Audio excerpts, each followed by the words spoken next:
Here's my questions for week 6, my Q&A that I get from fans. I'm going to read some out to you. The first question, is, of course, is about Crabtree's coming back. This is his week that he's going to, go against the Texans down in Houston. Given the season is underway, how does Michael Crabtree get prepared from college football to the pros?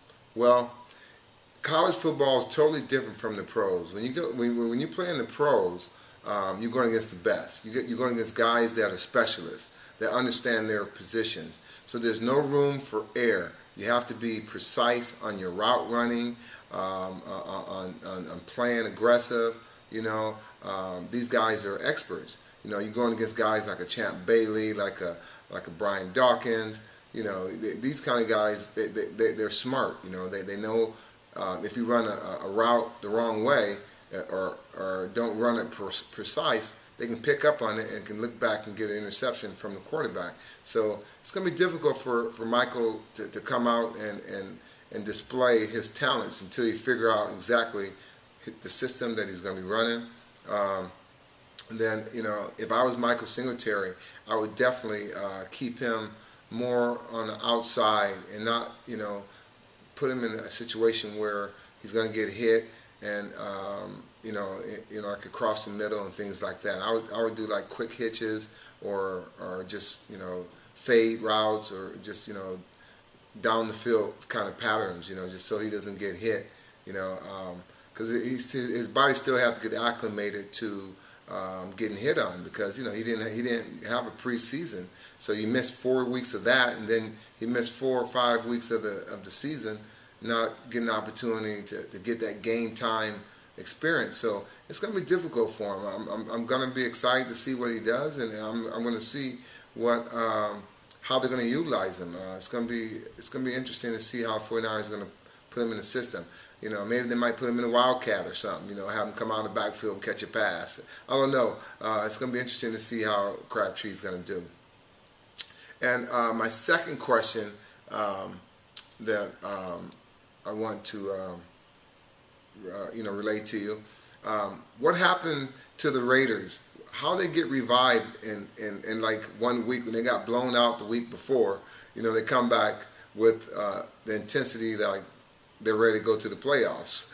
Well, sometimes when teams, make fun of you and try to embarrass you, saying that you're not a good team, that you're lazy, that's what the Philadelphia Eagles were doing. So they pin all those clippings up, what players are saying negative things about their team, that they're dysfunctional, that they're not that good, and these guys are still professional athletes.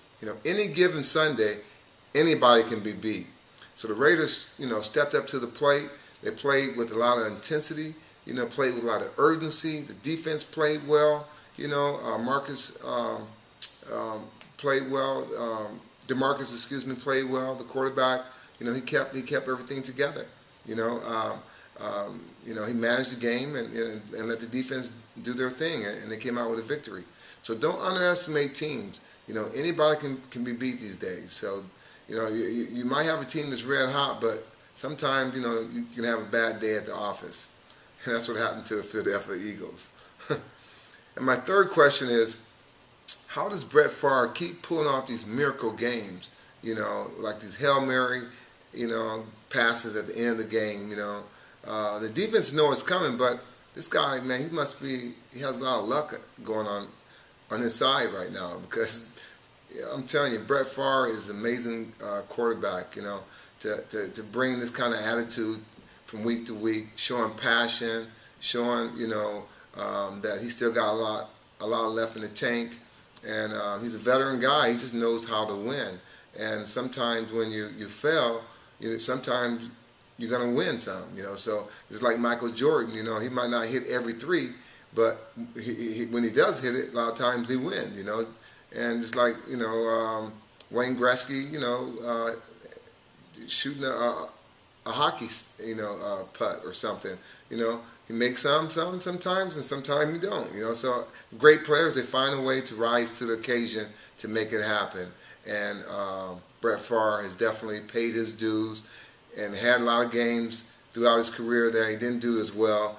Now he's playing mistake-free and managed the game well and not taking a lot of chances. And he has a great running back to hand off to take a lot of pressure off of him.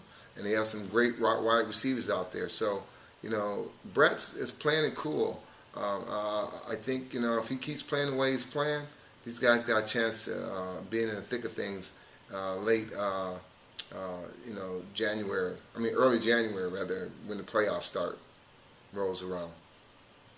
And someone asked me, who would I pick right now for the Super Bowl? I mean, who's playing well enough to say that they're ready for the Super Bowl? Well, I would pick the two teams that I would pick for the Super Bowl right now. Of course, New Orleans Saints. And I like Peyton Manning, what he's bringing to the table. Peyton Manning is playing with a lot of focus, playing with a lot of attitude, a swagger, that he's the best quarterback in the league, and it'll be a great, entertaining Super Bowl, I think. You got two great quarterbacks that can throw the ball, and so I would definitely pick those two teams as the one at this time of the year of the season. If the Super Bowl was played, those two teams would be in the Super Bowl.